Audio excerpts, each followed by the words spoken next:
seditious language, practically advising the killing of policemen, Pinkerton men, and others acting in that capacity, and that they were therefore responsible for the murder. It is very apparent that most of the jurors were incompetent because they were not impartial. For nearly all of them candidly admitted they were prejudiced against the defendants and believed them guilty before hearing the evidence. Your motion, Captain Black. Your Honor, the charge is murder, the most serious crime a man can face. Now, each of the defendants I represent is entitled to a vigorous and independent defense, but without separate trials, that won't be possible. Evidence against one will become evidence against all. I'm not impressed, Mr. Black. Then consider this, Your Honor. Despite all of what we've been reading, my client's work on behalf of an 8-hour workday does not constitute proof of a conspiracy. In fact, some of the defendants have never even met before this trial. Your Honor, in view of the serious charges, and especially the unfair publicity, it's abundantly clear why each defendant needs a separate trial. Your Honor, my name is Albert Parsons. I'm here to present myself for trial with Your Honor, this man is Albert Parsons. I heard that. And I respectfully enter a plea of not guilty. I move that the defendant be placed under arrest immediately. Oh, that's absurd. Mr. Parsons is here to surrender himself. Prosecutor Grinnell's just granted. That makes absolutely no Your Honor, I insist. All right, that's enough. You, take a seat with the other prisoners. Good to see you, man. Good to be back, Michael. I heard you boys need some help. August, you keeping these fellas in line? As usual, you ask the impossible. So how goes it? Amazing, actually. I never realized how strong the movement was until the state decided to destroy it. Now there's a silver lining. Mr. Fleischer, Mr. Engel, greetings. Lewis, always a pleasure. The pleasure is all yours. Don't mind him. Lewis thinks emotions are a form of bourgeois decadence. Well, he's sitting with an expert. Oh, you've wounded me. Nice of you to drop by. Order! You people there. How's my timing? Perfect for getting yourself hanged. Silence in the court! Captain Black, finish your point. Your Honor, the press has made it look like working together for shorter hours is tantamount to a conspiracy. This type of prejudicial publicity makes it vital that each defendant get a separate trial. I don't agree. A jury of fair-minded men can look beyond press reports. But if you try them all together and just one man appears guilty, that could affect the jury's verdict on everyone. I will deal with the jury. Your Honor. And what constitutes guilt. Yes, Your Honor. Well, the defense sincerely believes that the court ought to grant this motion in the interest of justice, but I hardly expect it will. Then why should I disappoint you, sir? Motion denied. Let's get on with it. Bring in the first group of jurors. Now, there was a show. Jury selection in the court of Judge Joseph E. Gary. It took weeks and over 900 men to get the final 12. And who were they? A Baptist bookkeeper, a teacher who resented missing his annual fishing trip, 2 railroad men, and 6 clerks, including one who worked in Marshall Field's department store. Worked for the man ready and willing to pay the most to see the defendants die. That was the jury. Almost every man ready to convict before prosecutor Julius Grinnell even made his opening statement. Gentlemen, ladies, what you will hear in this courtroom will frighten you, and it should. A few short months ago, Chicago faced a conspiracy so large, so terrifying, that words can barely describe it. If we had known when the grand jury met what we know today, at least 30 people would have been charged with murder. Instead, we picked 8. 8 who clearly incited riot and bloodshed. 8 who should be blotted out. Now, maybe none of these 8 men personally threw the bomb on May the 4th, but they clearly aided the one who did, and they're as responsible as he is.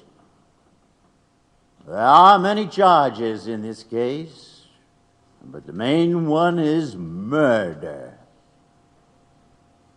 For that brutal crime, they should pay the highest price. We'll take our morning recess. A conspiracy to commit murder, just like the one to kill the president, and the one your friends were trying to organize until we stopped them. You were a part of it, weren't you? You're enjoying this. Answer the question. Why? You got the answers already. Yes, but not all the evildoers. They're still out there, waiting. Ooh, frightening. Like some kind of demons, hey? That's right. And it's not funny. Civilization is under attack.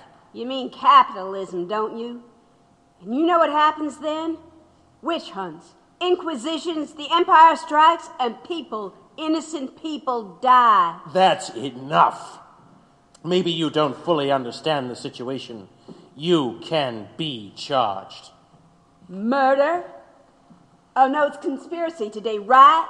Unless I cooperate. Help you turn dissent into a crime? I know. But what I don't understand is why this show? I'm sure you have enough bastards to tell you exactly what you want to hear.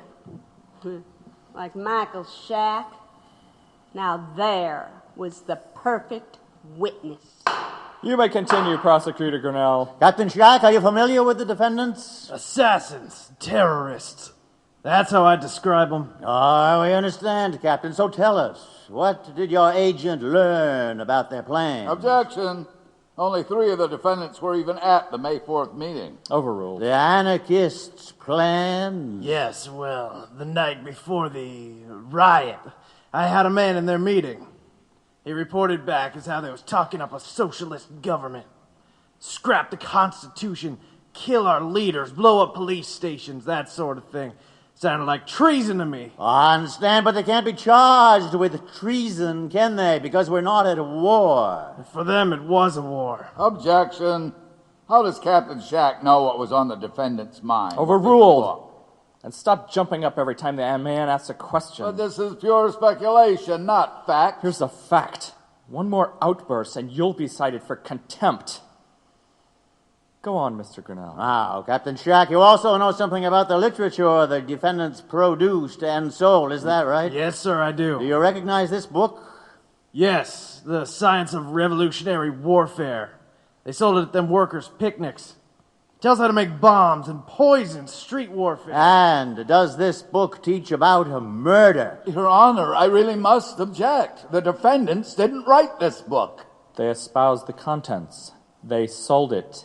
If they were teaching people how to murder, it's certainly admissible to prove it. Does Your Honor know what the book says? It teaches how to make weapons. At least that's the testimony. And does that justify you saying in front of the jury that it teaches murder?